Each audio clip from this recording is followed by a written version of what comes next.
갤럽 여론조사에 이어 리얼미터 여론조사까지 윤석열의 지지율이 역대 최저치를 기록하고 있는 가운데 윤건희 부부가 체코를 간다고 합니다. 부산 엑스포 유치한다고 그렇게 해외 나돌아다니다가 쫄딱 망했는데 아직도 정신 못 차리고 해외만 나가고 있습니다. 참 기가 막힌 상황인데요. 이제 추석 연휴도 하루 남았습니다.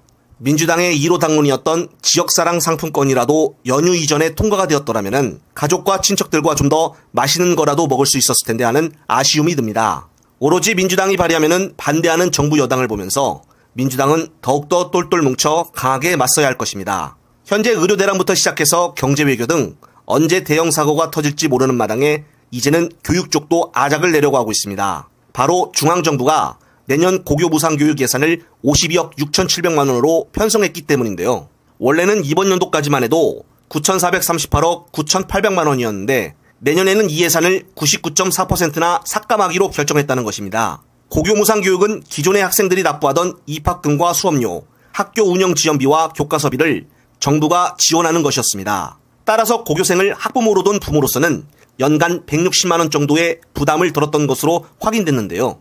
예산 삭감도 어느 정도 기간을 두고 단계별로 삭감을 계획하면 모를까 이 정부는 무식하게도 99.4%인 거의 다 삭감을 한 번에 한다고 하니 부모들의 경제적 어려움이 더 커질 것으로 전망이 됩니다. 고등학생들은 학교 가지 말고 집에서 천공 강의나 들으라고 하는 것일까요?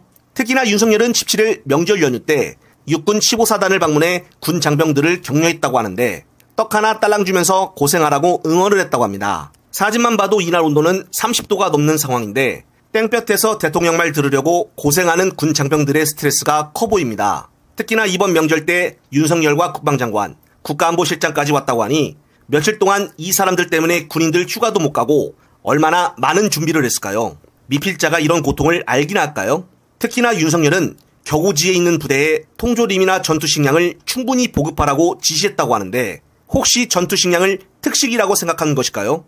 그러면서 선조치 후 보고라는 말을 자주 쓰는데 미필자인 분이 이 말이 정확히 무슨 말인지는 알고 얘기하는 것인지 의문일 뿐입니다. 한편 뉴스토마토에서는 단독이라며 김건희 4월 10일 총선 개입을 했다라는 보도를 했었습니다. 현역 국회의원 2명의 증언이 매우 구체적이고 일치한 데다 이들 중 한 명은 면책특권이 부여된 자리에서 이를 밝힐 의사도 있다고 전했었습니다.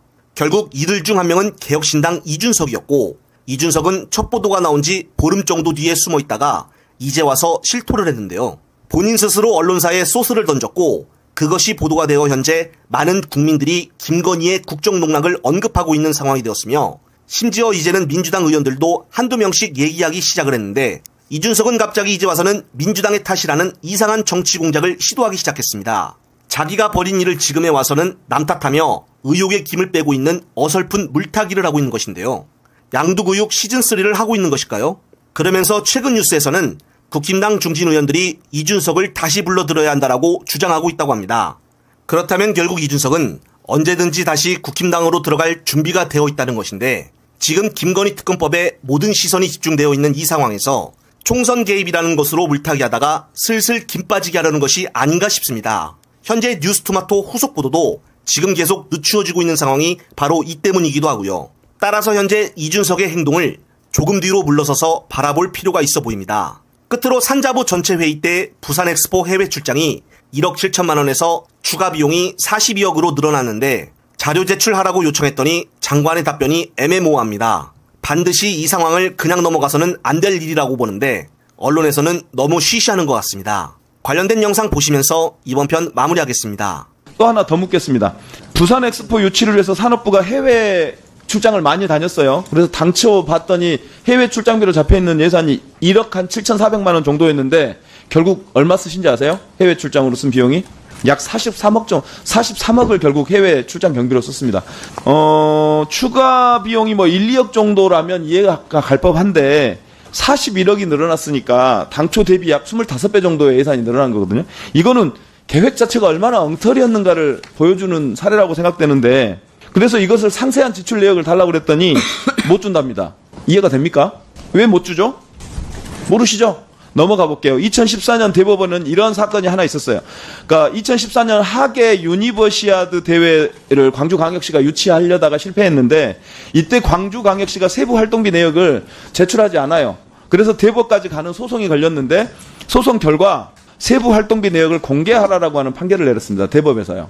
이런 부분에 대해서 좀 명심하셔가지고 부산 엑스포 과정에서 이러저러한 실수나 혹은 공개하고 있지 않은 자료들에 대해서 적극적으로 공개해서 다시는 이런 실패가 반복되지 않도록 해야 한다고 생각하고요.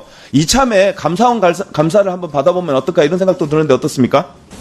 당시에 저희 부에서는 최대한 저희가 지원할 수 있는 부분에 대해서 산업계하고 같이 아직 저의 대답 원하는 거는요. 산업부의 책임 있는 대답이에요. 하여간 나중에 다시 한꺼번에 좀 대답해 주시고요. 아까 이준호 부사장님, 아까 허성무 의원님 지적하셨는데 섬지역 전력 공급 업무를 한전의 하청업체인 JBC 소속 노동자들이 담당하고 있다가 이번에 184명이 직접 고용하라고 하는 법원 1심 승소 판결에도 불구하고 결국은 대량 해고했어요. 알고 계시죠? 도서지역 노동자들이 JBC 소속이었지만 사실상 한전의 지위를 받고 있었던 점을 재판부가 인정하면서 한전에서 직접 고용하라고 판결을 내린 거죠. 예, 그런데 그렇습니다. 거기에 불복해서 2심하고 있는 거고요. 네. 그 사이에 JBC는 이 184명을 알고 계시죠? 예. 이 해고 노동자들이 이 2심 진행되고 있는 2심이나 3심이 언제 끝날지 모르고 그 2심, 3심이 나와서 한전에 직접 고용이 된다 하더라도 이분들은 해고 노동자의 신분을 유지할 때 몇 년을 살아야 될지 모르는 상황입니다. 섬에서 근무할 사람이 없어서 원래는 한전 정식 직원들이 흑산도에서 직접 근무를 하다가 섬에서 근무하려고 하는 노동자들이 없으니까 하청을 준 거였죠. 아니, 저희는 JBC에서 지금 수행하고 있었습니다. 네. 그래서 JBC도 알고 한전은 모른다? 그런 무책임한 답변이 여기 있습니까? 한전에서 JBC한테 위탁 준 거 아니에요? 맞아요, 틀려요? 그러니까 한전에 직접 고용하라고 하는 법원의 판단이 있었던 거 아닙니까? 근데 모른다뇨? 네. 마무리. 네. 마무리 좀 해주세요. 결국은 이 흑산도에서 근무할 노동자가 없잖아요. 왜? 가서 근무할 노동자가 없습니다. 그 섬 사람들 아니면.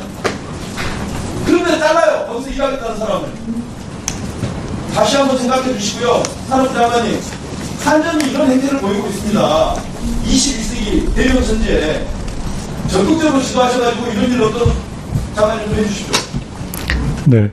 잠시 주목해 주시기 바랍니다. 구독자분들에게 특별한 선물을 준비했는데요. 제가 항상 여러분들께 강조드리는 말씀이 있습니다. 이슈와 뉴스만 꾸준히 챙겨보셔도 충분히 돈을 벌 수 있다고 말씀드리는데요. 여기 보이시는 채널의 영상을 보시면 어떤 생각이 드시나요? 그냥 눈에 보이시는 뉴스와 영상만 보시고 아무 생각이 없으신가요? 그렇다면 저는 잘못된 것이라고 말씀드리고 싶습니다. 그 이유가 무엇이냐면 제가 8월 초에 뭐라고 말씀드렸나요? 지금은 바이오에 관심을 가져야 한다라고 뉴스만 보고 넘기지 마시고 투자를 직접적으로 생각해봐야 한다고 말씀드렸는데요. 이런 썸네일들과 영상을 통해서 충분히 구독자님들께도 전달이 되셨을 겁니다. 이런 바이오 이슈가 되었을 때 부자들은 어떻게 생각할까요? 바이오 관련주는 무엇이 있는지, 어떤 종목이 가장 좋을지, 어디에 투자해야 돈이 몰릴 수 있는지 자연스럽게 생각한다고 말씀드렸습니다. 지난번에 구독자분들과 함께하는 주식으로 수익 내기를 진행했었는데요. 100% 무료로 진행을 했고 이 사진을 보시면 아시겠지만 구독이라는 문자 메시지를 남겨주신 모든 시청자분들께 이렇게 바이오 관련주 중에 가장 급등할 확률이 높은 딱 한 종목을 드렸습니다.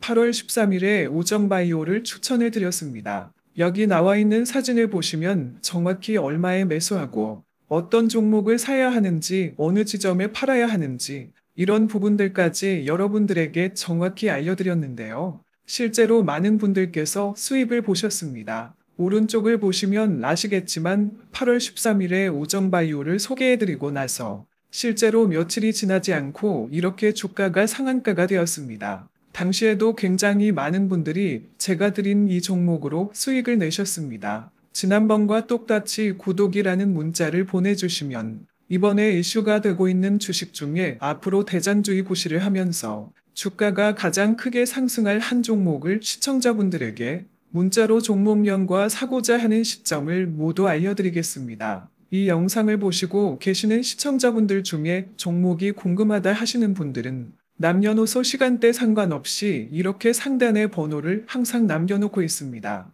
전화번호 010-8025-2352 똑같이 무료 급등 주식 문자를 보내드리겠습니다.